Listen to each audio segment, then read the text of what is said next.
In this video, I'll dive into everything you need to know about aperture in photography, what it is, how it affects your exposure, depth of field, sharpness, and how to use this in your photography to make stunning photos. My name is Mads Peter Iversen. I make weekly videos about landscape photography, either from my studio or taking you out into the field and cover all the important topics that you need to know about when you do landscape photography. If you want to follow along and learn even more, be sure to hit the like, hype, and subscribe button. Aperture is actually easy to understand. It is the hole in your lens through which the light comes in and hits the sensor. The hole can be opened up or closed down. The more you open it, the more light hits the sensor, and the more you close it, the less light hits the sensor. Aperture, like shutter speed and ISO, determines how bright or dark your photo will become. However, unlike ISO, which only adjusts the brightness of your photo, shutter speed and aperture are the two exposure factors that determine how much light actually hits the sensor. Aperture is measured in f numbers, and as you dial your aperture ring or setting on your camera and increase the number from, let's say, f4 down through f8, f11, f16 to f22, you're closing down the aperture and letting in less light. And also the other way around, if you open up the aperture and go from, like, let's say f5.6 to f4, then you are letting in more light. But why is the number increasing when the hole in the lens is getting smaller? This sounds counterintuitive, but it's actually very simple. It's because the f number is a fraction or a ratio. The f stands for focal length, and you divide it by the diameter of the lens opening. Now, as you know from school, 1/2 is a half, and that's bigger than 1/4, which is a quarter. When we turn that dial and increase the f number, we are actually increasing the denominator in our fraction. A bigger denominator makes the total value smaller. That is exactly why the aperture, the physical hole in your lens, gets smaller as the f number goes up. When talking about aperture, you may also hear the f number mentioned as f-stop. In everyday language, they are synonyms, but some like to call it f-stop because we measure light in stops. Each increased or decreased stop doubles or halves the amount of light hitting the sensor. Shutter speed, aperture, and ISO are usually increased or decreased in increments of 3, so each time you push your dial one click, it's 1/3 of a stop of light.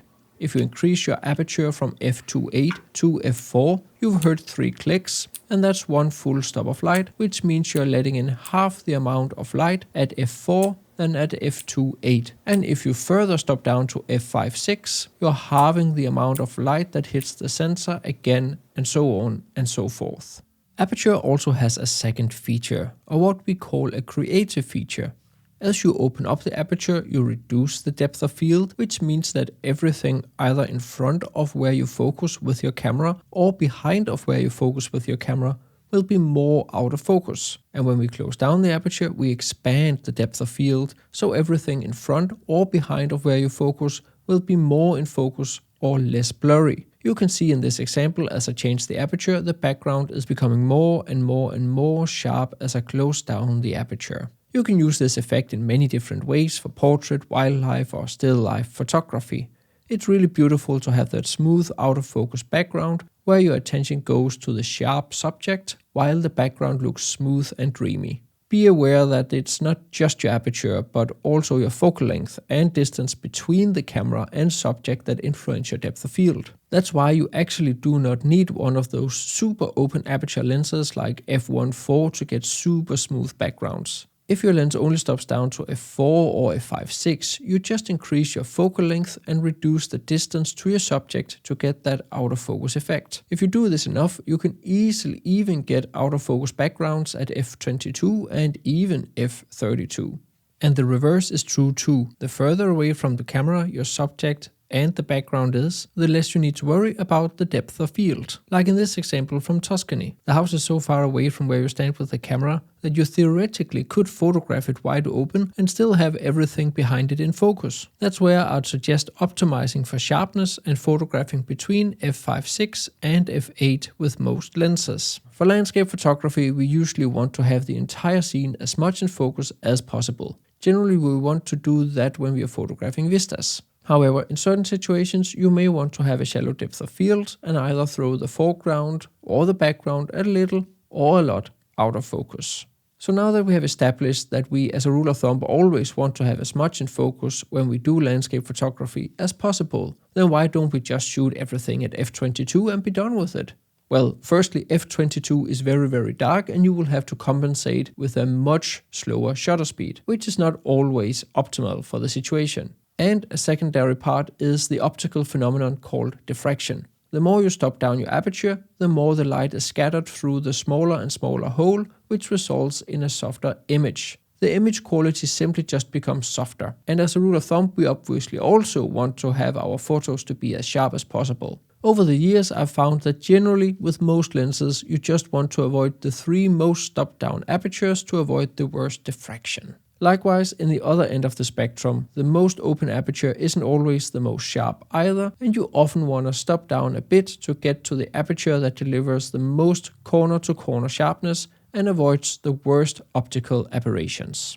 However, the world-famous landscape photographer Ansel Adams once said that there's nothing worse than a sharp image of a fuzzy concept, and I completely agree with him. Generally, when it comes to sharpness, it is much more important that you make sure that wherever you're taking a photo of is actually interesting to look at. Now, for that, you need composition and an understanding of how light interacts with the landscapes. If you want to learn much more about composition and light, be sure to get my ebooks on exactly those topics. With minimal text, tons of examples and extended EXIF data, I make sure to get to the point fast and you can see exactly how I made a certain photograph. In each of these ebooks, I've divided the themes into different chapters, and in the last chapter I put it all together in different examples. Super easy to understand. You can get the free 3 light ebooks when signing up to my newsletter, and you can get the full versions either standalone or bundled up for a small discount. There are links to everything down in the description of the video. Another aspect of Aperture is vignetting.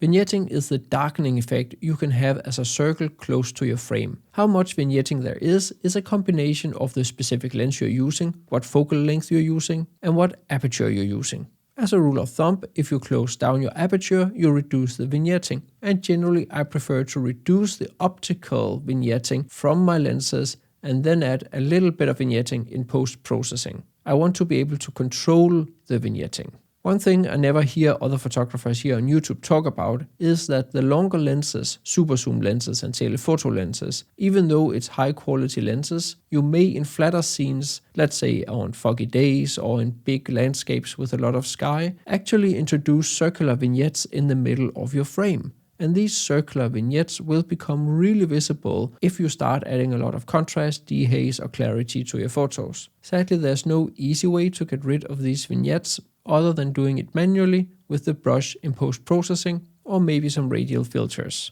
But I think it's important that you're aware that they can happen. The strength of these vignettes, their shape and the placements depends on the combination between the lens you're using, the focal length and the aperture. So the question is, how do you avoid all these optical phenomena that will degrade your image quality? The best way is simply just to test your lenses. Right now I'm shooting with the Tamron 28-200 millimeter, and what I would do is simply just zoom all the way out to 28 millimeter, and then I would start taking photos at f2.8, which is the most open aperture I can get with this lens, and then I will just gradually close down the aperture. When I reach f16, which is the most closed down aperture with this lens, I will simply just zoom in to 35 millimeter and repeat the process. And after that, 50 millimeter, 70 millimeter, 100, 135, and then 200 millimeter. In that way, I test all apertures and all the main focal lengths all the way throughout the lens.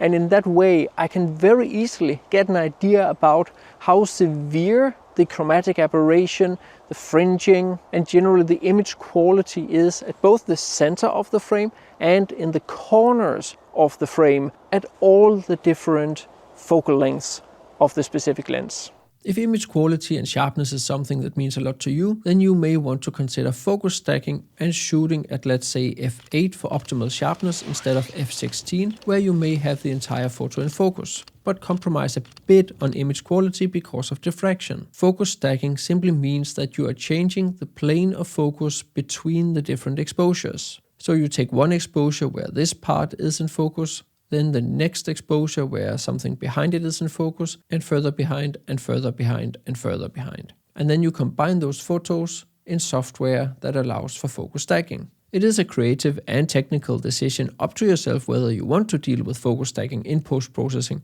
or you just want to sacrifice a bit of sharpness for the sake of getting the entire photo in focus. And speaking of more open apertures, I generally recommend for landscape photographers to acquire lenses with a maximum aperture of f4 instead of f2.8. Generally the f4 lenses are just as sharp, and they're usually smaller and lighter, which is great when you have to carry the lenses around. You don't really need the f2.8 lenses over the f4 lenses because you're going to close down the aperture anyway, and the f4 lenses are usually also cheaper than their f2.8 equivalents. If you're going to do astro landscape photography, I would recommend getting a fast wide-angle prime that opens all the way up to f1.8 or f1.4, rather than a fast zoom that only opens to f2.8. That's because the f1.8 lens lets in much more light, which means you can reduce the ISO and get cleaner photos. This is highly beneficial when photographing the auroras or noctilucent clouds, and photos where you're generally bound to a single exposure. For the Milky Way, there are techniques for stacking or tracking where you can get away with an f2.8 lens. If you want to learn how to focus stack a complex photo, how to blend your photos, edit blue sky days photos, moody photos, and work them from start to finish, my brand new course focusing on rural landscape photography with 7 hours of learning and 21 videos in total is for you. This includes 2 studio videos covering what, how, when and where to photograph, 6 in-field practice videos covering how I photograph everything from blue sky days, moody days and golden hours in Denmark, to a sunflower field in Germany, and wine fields in a half-hour photo trip video in Alsace. And entire 12 videos on editing the photos we captured from start to finish. Let's face it, us landscape photographers don't always have access to the most epic destinations, so learning how to benefit from rural and agricultural landscapes is a must. And the best part is, it doesn't require any specialized gear. If you have a camera that shoots RAW and own a tripod, then you're good to go. You can get 10% off this comprehensive landscape photography and editing course via the link down in the description of the video.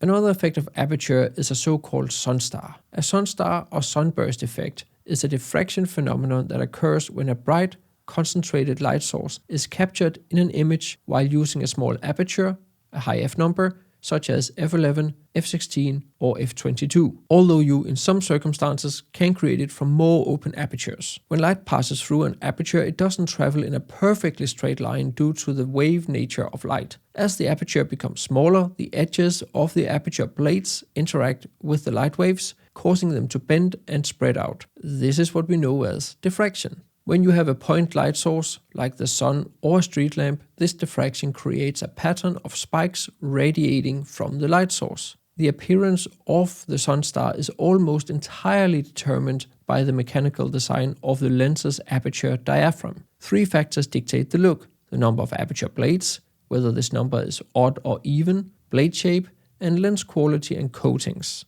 With lesser quality lenses and bad coating, internal reflections, flares, interfere with the star pattern. It's quite the science to create a lens with a beautiful sunstar. I've found that I really like the sunstar of my Laowa 10mm f2.8, and the DJI Mavic 4 Pro's wide-angle lens has a surprisingly characteristic sunstar too that I really like. However, whether to include a sunstar in your photos or not is a creative decision only you can make. What you need to ask yourself is whether the sunstar takes attention away from your main subject. So here are 2 examples from the Faroe Islands, one photo with a sunstar and one without. On the right hand photo I could have edited a version with a sunstar, but as you can see on the left hand photo it does take a lot of attention away from the waves and the sea stack. So the question is the sunstar working against what you want to show? You as the photographer need to take into consideration why you choose to use this effect or not and what you want to accomplish with the photo.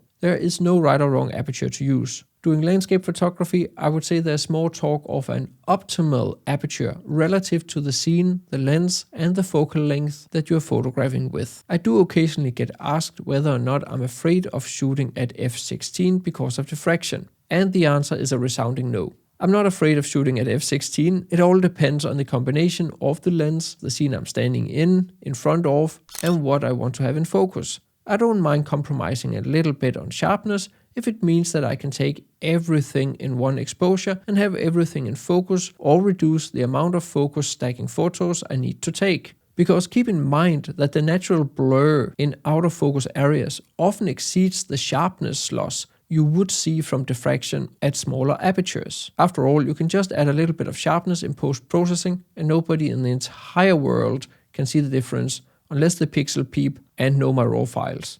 And they don't. If you want to learn more about composition, light, and post-processing, be sure to check out the links in the description of the video for my ebooks and use the coupon code for the discount to my brand new rural landscape photography course. If you enjoyed this video, I would highly appreciate a like, and if you want to learn even more, check out my other videos and subscribe.